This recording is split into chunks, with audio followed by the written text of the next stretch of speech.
I've got a theory. I'm sure it's not escaped your attention that photographers hate each other. There's a real, I hate Instagram photographers, I hate model photographers, I hate these photographers, I hate influence. There's a whole lot of hate going on there. Anywho, I was having a beverage and I was sitting down chatting with some people and I was having a bit of a think.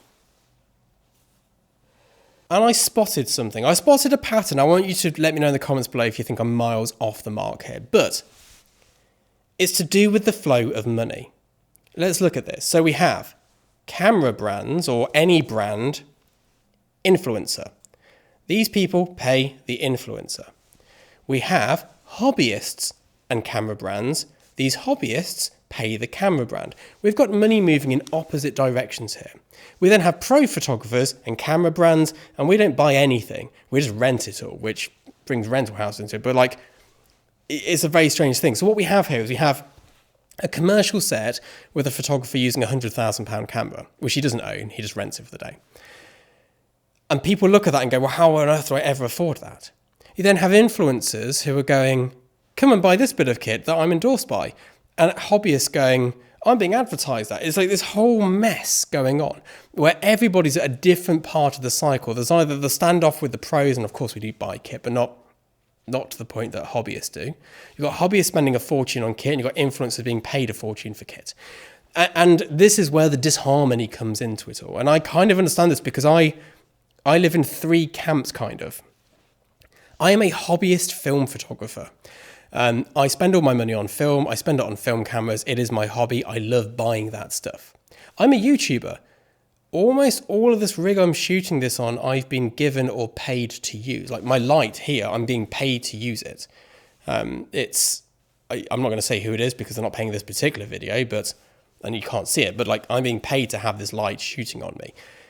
And that's a different dynamic to me as a hobbyist paying to have the light. And this causes friction. And then as a professional photographer, I've got my pro rig just here. Here. This pro rig is like a decade old because I'm not buying a new one. It's my job. I don't need new cameras. When am I going to buy a new camera for? I rent them on set anyway. I don't take my kit anywhere with me. So there's this real weird ecosystem of the direction that money flows in. And I think this is where the disharmony comes in, because you see someone like myself on YouTube and maybe I'm being sponsored for video. I did a sponsored video recently. The reason I do sponsored videos is because it pays me to have the time to make the videos. If I don't get paid to do this, I can't really go and leave the kids alone to come out and work for free. It doesn't work.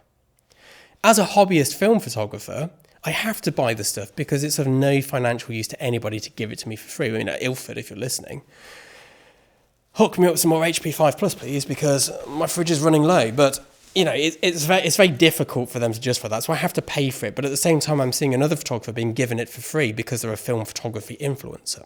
Why should they get it for free when I don't? And then as a pro, we rent it and we bill it to the client, so camera kit's kind of irrelevant. And we use old kit anyway, because the dirty secret is cameras haven't got any better since about 2009, 2010. There's just hasn't got any better. Yeah. Not quite sure how they could get better as well, which is the weird bit. It's not just that they haven't got better. We have no need for it to get better. But there we go. This is my just rambling thoughts. I'd love to hear your thoughts on this. Let me know in the comments below your theories on whether this is what causes this kind of toxicity in the industry. The I hate influencers, I hate professionals, I hate hobbyists, and whatever way around it. I mean, let's be honest, most of the hate is directed at influencers. But really what they're doing is no different to a professional athlete. I come from a cycling background. I was given the bike to ride because that was the team-sponsored bike. Now, people would then buy that bike if I win a race, going, Scott won a race on that bike, we'll have that bike as well. Is it ethical? I don't know, probably not, but it is the way that consumerism works. And maybe to a certain extent, this is how YouTube works. It's you might see me using my Cambo Actus and go, well, Scott used it, he's a good photographer, I should buy one too.